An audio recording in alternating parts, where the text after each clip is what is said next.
상속 시 발생하는 큰 문제는 상속인들 간 분쟁 방지와 세금 줄이기라 할 수 있습니다. 오늘은 1탄으로 우리 5060 세대가 앞으로 다가올 유산 분배와 관련해 상속인들 간 분쟁을 방지하는 방법을 살펴보도록 하겠습니다. 여기서 증여 팁을 알려드리자면 현금이체는 무조건 증여세 딱 두 가지만 보십시오. 1. 무상 이전인지 2. 공제한도 초과인지. 참고적으로 생활비 교육비는 요건 충족 시 제외가 가능합니다. 핵심은 기록입니다. 이제부터라도 이체 사유를 메모로 남기시고 영수증은 꼭 저장해 두는 게 필요합니다. 50대라면 꼭 알아둬야 할 상속 증여의 기술. 우리나라가 초고령 사회로 진입했습니다. 행정안전부에 따르면 우리나라 주민등록 인구는 2025년 8월 말 기준 약 5,168만 4,564명으로 이 중 65세 이상이 차지하는 비중은 전체 인구의 20.3%인 약 1,051만 명으로 기록됐습니다. 유엔에서는 65세 이상의 인구가 전체 인구에서 차지하는 비율이 7% 이상이면 고령화 사회, 14% 이상은 고령 사회, 20%를 넘으면 초고령 사회로 구분하고 있습니다. 이처럼 초고령화가 진행되면서 늘어나고 있는 문제 중 하나는 상속 문제입니다. 1970년, 80년대 고도 성장기 때 우리 부모님들은 자산을 축적할 기회가 많았습니다. 이들이 나이 들면서 쌓아놓은 재산을 가지고 부모와 자식 그리고 형제 자매끼리 벌이는 분쟁이 해마다 늘어가고 있습니다. 분쟁만이 아닙니다.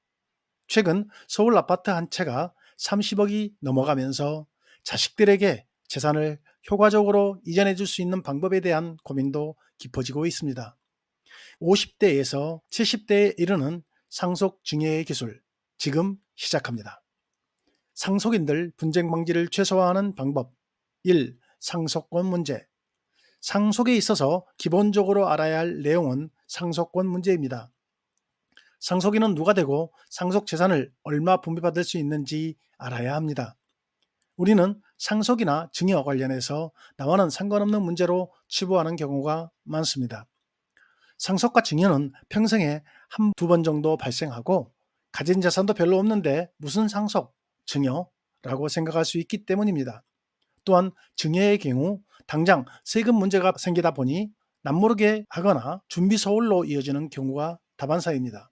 하지만 이러한 준비 서울은 가족 간의 분쟁은 물론이거니와 본인의 의사와 무관하게 재산이 분배됨으로써 절세의 기회를 놓치는 경우가 종종 있습니다.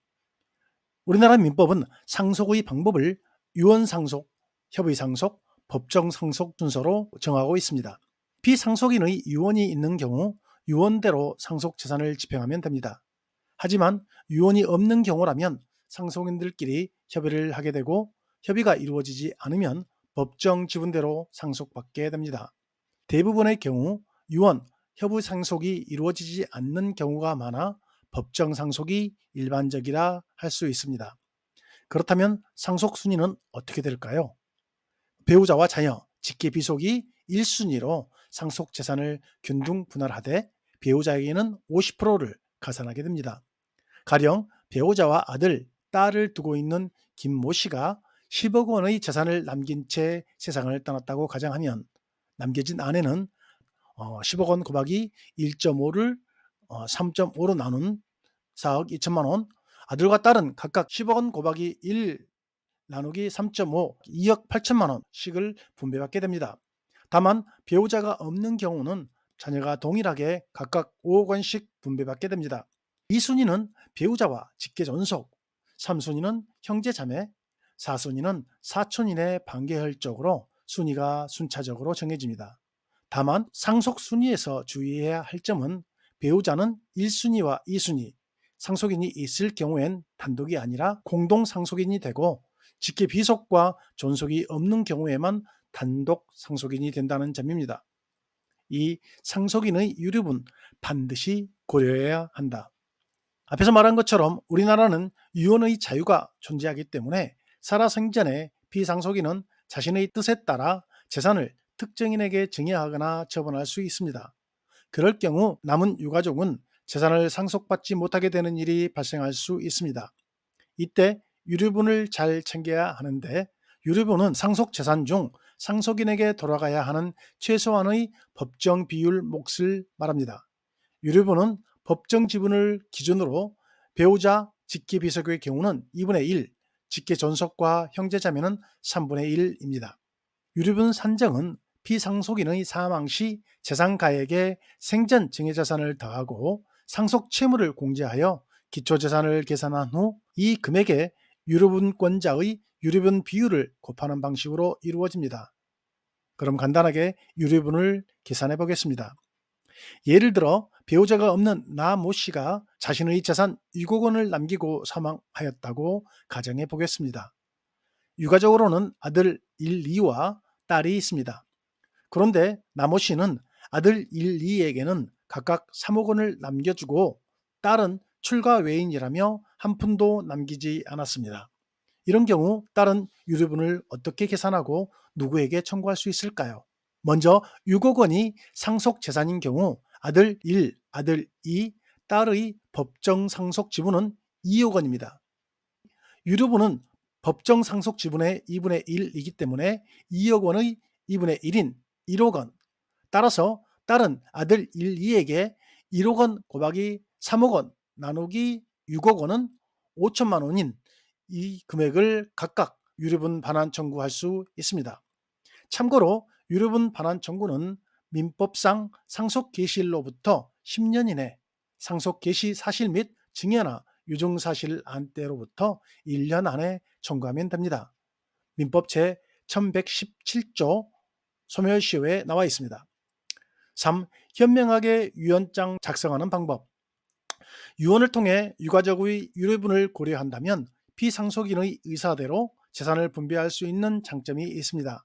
그러나 유언은 민법에서 정하고 있는 5가지 방식, 유언의 방식 참조에 의해서만 유효하기 때문에 작성 시 신중을 기해야 합니다.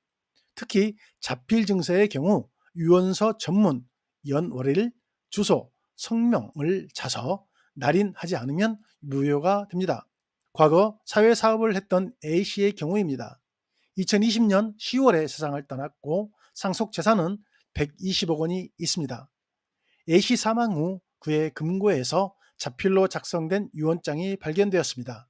유언장에는 유고시 본인 명의 부동산 및 금전신탁, 예금 전부를 B대학에 기부한다고 적혀 있었습니다. A씨의 유족들은 유언장에 날인이 없으니 효력이 없다고 주장하고 B대학은 자필로 작성된 만큼 날인이 없다는 이유만으로 고인의 의사를 무시할 수 없다고 주장했습니다.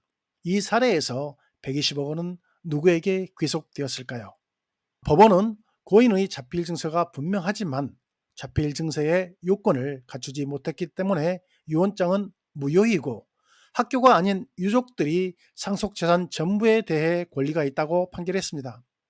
이는 유언장은 엄격한 형식에 따라 작성되어야 함을 상징적으로 보여주는 대표적인 사례라고 할 수 있습니다. 참고로 자필 증서에서 날인의 경우는 유언장의 인감도장뿐만 아니라 막도장도 무방하지만 사인은 안 된다는 점을 주의해야 합니다. 이처럼 유언의 까다로운 요건 때문에 최근에는 유언 대용 신탁을 활용하는 사례가 늘어나고 있습니다. 유언 대용 신탁은 가입자가 살아있을 때는 자산을 운용해 수익을 돌려주고 사후에는 상속인에게 재산을 이전하는 신탁 상품입니다.